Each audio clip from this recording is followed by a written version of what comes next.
जाने 92 lakh square kilometre में फैले सहारा रेगिस्तान के रहस्य के बारे में। आखिरकार कैसे बने रेगिस्तान में ये पैटर्न, किसने बनाए और क्या है इनके पीछे का राज, जानेंगे दोस्तों आज के इस वीडियो में। सहारा रेगिस्तान दुनिया का सबसे बड़ा रेगिस्तान है। जहाँ तक नजर जा सकती है वहाँ तक किसी भी इंसान का नामो निशान तक मौजूद नहीं है। न शहर, न बस्ती, न घर, न मकान और न ही दूसरी तरह की कोई इमारत। लेकिन इसी वीरान रेत से भरे रेगिस्तान में सैटेलाइट्स इमेजेस के जरिए एक पैटर्न नजर आया जिसकी शेप 45 मीटर डायमीटर के एक सर्कल जैसी थी। इस सर्कल में 12 डॉट्स से सर्कल बना हुआ है और एक डॉट सर्कल के बीच में है। लेकिन ये सिर्फ एक पैटर्न नहीं है बल्कि ऐसे ही 8 और सर्कल बने हुए हैं जो कि एक फिक्स डिस्टेंस पर एक ही लाइन में बने हुए हैं। वहीं इन सभी पैटर्न्स का डिजाइन, साइज, लंबाई और चौड़ाई वगैरह सब कुछ एक जैसी ही है। और ये जानकर आप दंग रह जाएंगे कि इन सभी पैटर्न्स के बीच की दूरी 420 मीटर है, जबकि ऐसा हो सकता है कि किसी के बीच कम या ज्यादा दूरी होती है, लेकिन ऐसा कुछ भी नहीं है। अब इन पैटर्न से जुड़ी हर एक्यूरेसी को देखते हुए सवाल खड़ा तो ये होता है कि आखिरकार इन्हें वीरान रेगिस्तान में बनाया किसने होगा, क्योंकि इसका एरिया 92 लाख स्क्वायर किलोमीटर का है। शायद इस तरह ये आपको इतना बड़ा ना लग रहा हो, लेकिन अगर आप इसका कंपैरिजन भारत के एरिया से करेंगे तो आप जानकर हैरान हो जाएंगे कि भारत जैसे 3 देश मिलकर सहारा के रेगिस्तान के बराबर होंगे। यही नहीं, सहारा के रेगिस्तान 3 तरफ से 3 महासागरों को टच करता है। एक तरफ से रेड सी, मिडिल में मेडिटेरियन सी और तीसरी तरफ अटलांटिक ओशियन को। बता दें कि सहारा के रेगिस्तान में दिन के समय में टेम्परेचर 50 डिग्री तक और रात के समय में 0 डिग्री सेल्सियस से भी कम चला जाता है। ऐसे में सहारा के रेगिस्तान में दोस्तों पानी की शॉर्टेज इतनी ज्यादा है कि आपको कहीं भी ढूंढे से भी पानी नहीं मिलेगा। वहीं खुश्क हवाओं की वजह से इस रेगिस्तानी इलाके में स्टे कर पाना किसी के लिए भी दूभर हो जाता है। इसलिए दोस्तों इस रेगिस्तान में जितने भी शहर हैं वो सारे के सारे पानी के करीब बसे हुए हैं। अब बात करें पैटर्न्स की तो दोस्तों जिस एरिया में इन पैटर्न्स को देखा गया है और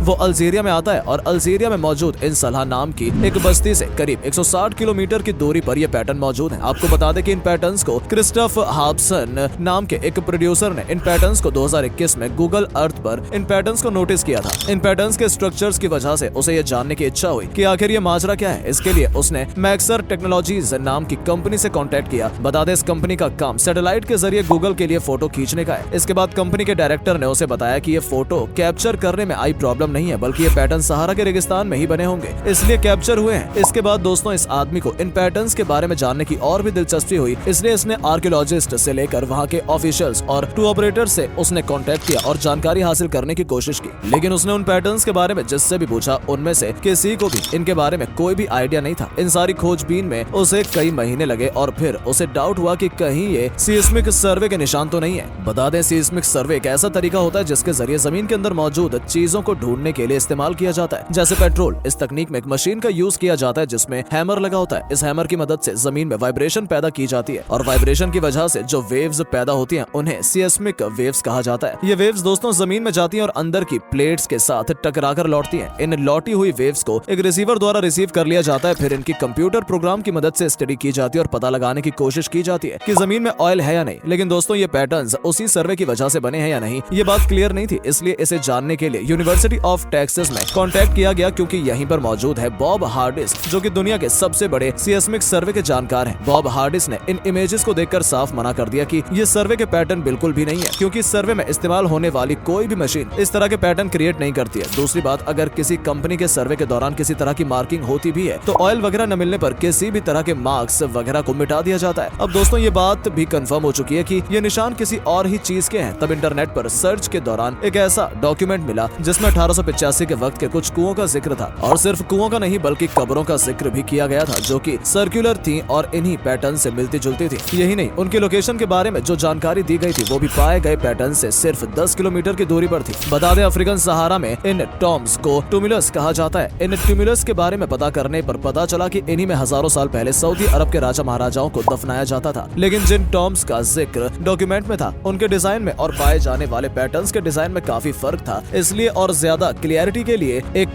ट्यूनिशियन आर्कियोलॉजिस्ट से कांटेक्ट किया गया। जब उनसे टॉम्स और पैटर्न्स के बारे में पूछा गया तो उन्होंने भी दोस्तों इन पैटर्न्स को कोई कनेक्शन टॉम्स के साथ होने से मना कर दिया। लेकिन उन्होंने ये कहा कि इसका कनेक्शन पानी से हो सकता है, क्योंकि करीब 2500 साल पहले रेगिस्तान में पानी निकालने के लिए फुवारा या कनात नाम की तकनीक इस्तेमाल की जाती थी। इसमें पहले कुआं खोदा जाता था, फिर स्लोप पर हवा के गुजरने के लिए कई शाफ्ट्स खोदी जाती थी, फिर शाफ्ट के बॉट्स में कुछ कुएं तक एक और शाफ्ट खोदी जाती थी। खोदी गई आखिरी शाफ्ट के जरिए पानी कुएं से अपने आप बाहर निकलने लगता था। इस पानी को रेगिस्तान में खेती करने और जानवरों के लिए इस्तेमाल किया जाता था। अब दोस्तों आप सोच रहे होंगे कि आखिर इन पैटर्न्स का राज खुल गया, लेकिन बता दें कि ऐसा बिल्कुल भी नहीं है, क्योंकि बाद में पता चला कि जहाँ भी कनात होती थी उसके आसपास कोई ना कोई बस्ती वगैरह जरूर होती थी या हरियाली होती थी। लेकिन जो पैटर्न पैटर्न्स हैं उनसे दूर दूर तक कोई भी हरियाली या बस्ती वगैरह नहीं है। लेकिन इसी बीच हुआ ये कि सैटेलाइट फोटो लेने वाली मक्सार ने इस एरिया की कुछ और क्लियर पिक्स क्लिक करके भेजी, तब जाकर इन पैटर्न्स के आसपास गाड़ियों के टायरों के मार्क्स नजर आए। इसलिए ये बात तो जाहिर हो गई थी कि इन पैटर्न्स को किसी न किसी ने बनाया था और ये पैटर्न्स ज्यादा पुराने नहीं है। अब इन पैटर्न्स की पुख्ता जानकारी जुटाने के लिए अल्जीरिया के एक वीडियो जर्नलिस्ट को जिम्मा सौंपा गया, क्योंकि ये काम इतना आसान नहीं था। उस जर्नलिस्ट को वहाँ पहुँचने के लिए भी 3 दिन का वक्त लगने वाला था। फिर जब सफर शुरू हुआ तो 2 दिन इन सलाह तक पहुँचने में लगे, लेकिन इसके बाद पैटर्न्स तक पहुँचने के लिए किसी भी तरह का रास्ता वगैरह नहीं था। इसलिए जीपीएस का इस्तेमाल किया गया। कई घंटों की मुश्किल सफर के बाद आखिरकार वहाँ तक पहुँच गया। फिर जब वहाँ इन पैटर्न्स को नजदीक से देखा गया तो पता चला कि ये डॉट्स 4 से 5 मीटर चौड़े गड्ढे हैं, जिनको रेत डालकर बंद किया गया था। इसके बाद जब सारे गड्ढों को चेक किया गया तो यहाँ मिले कुछ वायर्स, जी हाँ, मेटल के कुछ वायर्स। अब जाहिर है कि ये वायर्स सैटेलाइट के जरिए नजर नहीं आ सकते थे। इन्हीं कुछ वायर्स पर तो प्लास्टिक की लेयर अभी भी मौजूद थी। फिर वहीं पर मिली एक सामान को बांधने वाली स्ट्रिप, जिस पर एक